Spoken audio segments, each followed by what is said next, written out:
sommes dans la semaine de Béchalach, il y a un énorme ségoula de réciter la paracha de Haman. Et évidemment, de se renforcer et demander à Kadosh Baruch Hu la parnassa, que Bezrat Hashem, vous tous et tout le Ham Israël recevront très bientôt une très bonne parnassa Beshefa. Si on parle de parnassa, alors la question elle se pose, d'où provient la parnassa? Alors j'ai une petite histoire pour vous. Alors, il était une fois un petit garçon qui était donc au Talmud Torah, à l'école. Il rentre de l'école avec un contrôle qui a été réussi, avec une bonne note.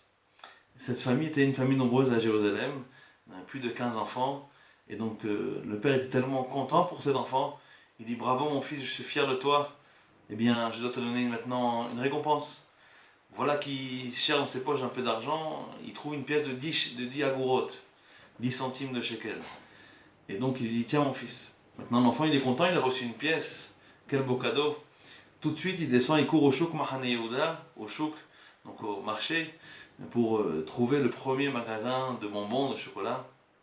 Et voilà qu'il arrive devant le vendeur qui est un homme fort, costaud. Et il demande: oui, c'est pourquoi? Et l'enfant lui dit: je souhaiterais avoir un chocolat, s'il vous plaît monsieur. Et voilà que il lui dit, le vendeur: qu'est-ce que tu as? Combien tu as d'argent? Le petit garçon lui dit: voilà, j'ai cette pièce de 10 agourotes, de 10 centimes de shekel. Alors le vendeur lui dit: tu te moques de moi? Il commence à s'énerver: va-t'en, j'ai pas que ça à faire, j'ai pas le temps pour toi. Et le garçon commence à être peiné, donc qu'est-ce qu'il fait, le monsieur? Donc le vendeur il ouvre un paquet de petites boules de chocolat et il lui donne: tiens, ça c'est pour toi. Voilà l'enfant qui commence à être encore plus peiné. Il dit: c'est pas ce chocolat que je voulais, c'était celui-ci là-bas. Et le vendeur voit qu'il s'agit d'un chocolat qu'un marié offre à sa femme, ou que, comme une boîte de chocolat extrêmement chère.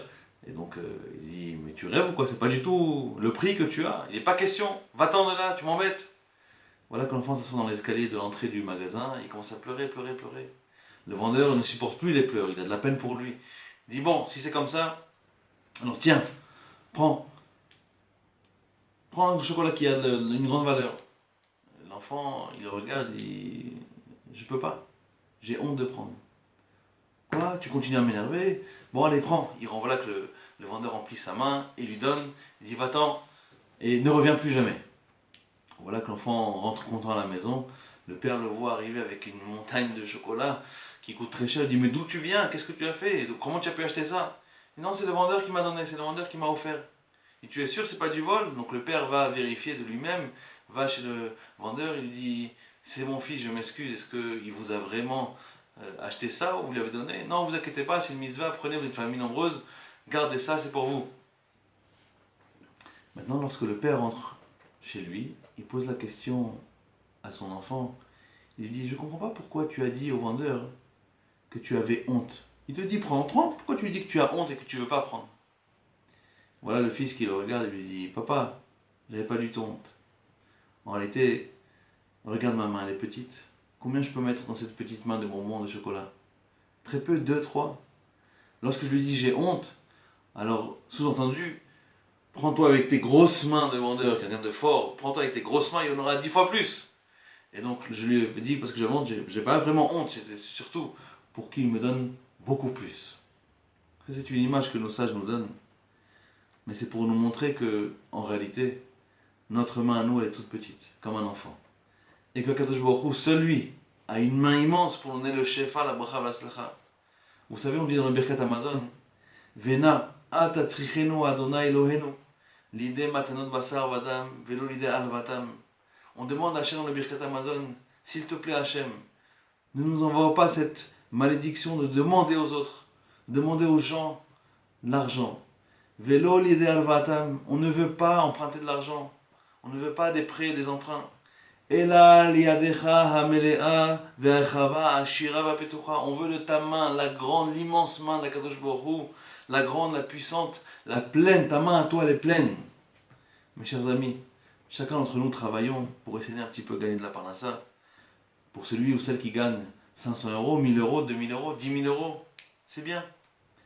Mais sachez que la main d'Hachem, c'est pas notre main. Et qu'il a la possibilité à Kadosh Baruch Hu de nous envoyer une parnassa beshefa, avec abondance, beaucoup plus que ce qu'on croit, beaucoup plus qu'on a pu imaginer avoir. Et oui, c'est possible d'avoir le bitachon, la confiance en Hachem. Et cette semaine, dans la parasha de Béchalach, il faut demander à Kadosh Baruch Hu qu'il nous donne avec sa main entière et pleine. Et qu'on ne soit pas aveugle à demander notre parasha avec notre petite main. Et justement, lorsque quelqu'un va voir son employeur et lui demande avec pitié encore 100 euros de plus ou 200 euros de plus dans sa paye, sachez, mesdames et messieurs, que on peut gagner beaucoup plus en demandant à l'adresse principale à Kadosh Baruch Hu. Donc quelqu'un qui se lie à Kadosh Baruch Hu, quelqu'un qui se relie à la Emouna, le Bitachon, alors c'est comme cet enfant-là. Ayons honte de demander avec notre main, qui est toute petite. Demandons à Kadosh Baruch Hu direct, qui seul lui est l'adresse principale, seul lui peut nous envoyer une parnassa Beshefa. Et c'est ce que je vous souhaite à tous et à tous, que B'ezrat Hashem, B'zchut la parashat Beshalach, parmi la parashat Beshalach, que la manne qui est descendue du ciel, eh bien, que nous recevrons également cette manne Beshefa, avec abondance, par la main immense d'Hachem, qui est évidemment beaucoup plus rentable que notre petite main. Bracha Batzlacha.